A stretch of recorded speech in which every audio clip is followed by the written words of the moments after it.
Problem number 3. Goals restrict your happiness. The implicit assumption behind any goal is this: once I reach my goal, then I'll be happy.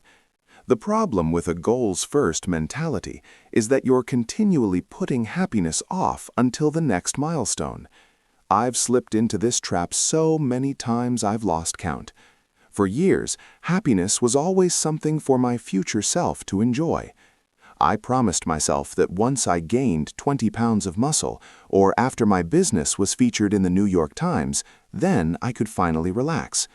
Furthermore, goals create an either-or conflict. Either you achieve your goal and are successful, or you fail and you are a disappointment. You mentally box yourself into a narrow version of happiness. This is misguided.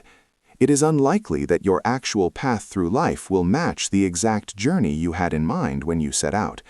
It makes no sense to restrict your satisfaction to one scenario when there are many paths to success. A systems-first mentality provides the antidote. When you fall in love with the process rather than the product, you don't have to wait to give yourself permission to be happy. You can be satisfied any time your system is running.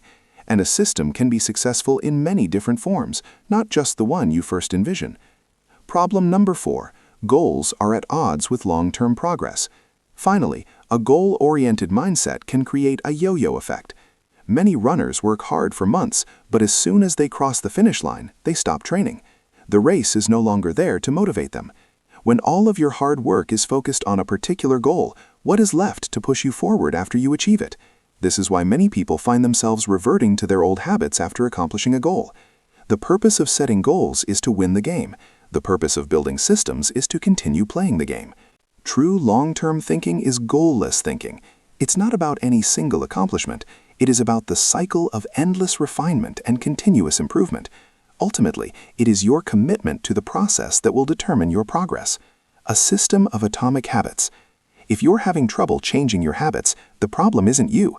The problem is your system. Bad habits repeat themselves again and again, not because you don't want to change, but because you have the wrong system for change.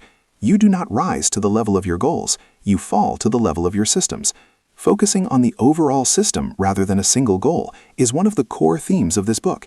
It is also one of the deeper meanings behind the word atomic. By now, you've probably realized that an atomic habit refers to a tiny change, a marginal gain, a 1% improvement. But atomic habits are not just any old habits, however small. They are little habits that are part of a larger system. Just as atoms are the building blocks of molecules, atomic habits are the building blocks of remarkable results. Habits are like the atoms of our lives. Each one is a fundamental unit that contributes to your overall improvement. At first, these tiny routines seem insignificant, but soon they build on each other and fuel bigger wins that multiply to a degree that far outweighs the cost of their initial investment. They are both small and mighty.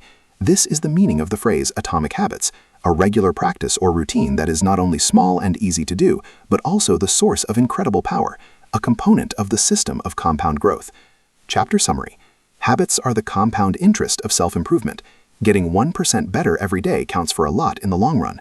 Habits are a double-edged sword. They can work for you or against you, which is why understanding the details is essential. Small changes often appear to make no difference until you cross a critical threshold. The most powerful outcomes of any compounding process are delayed. You need to be patient.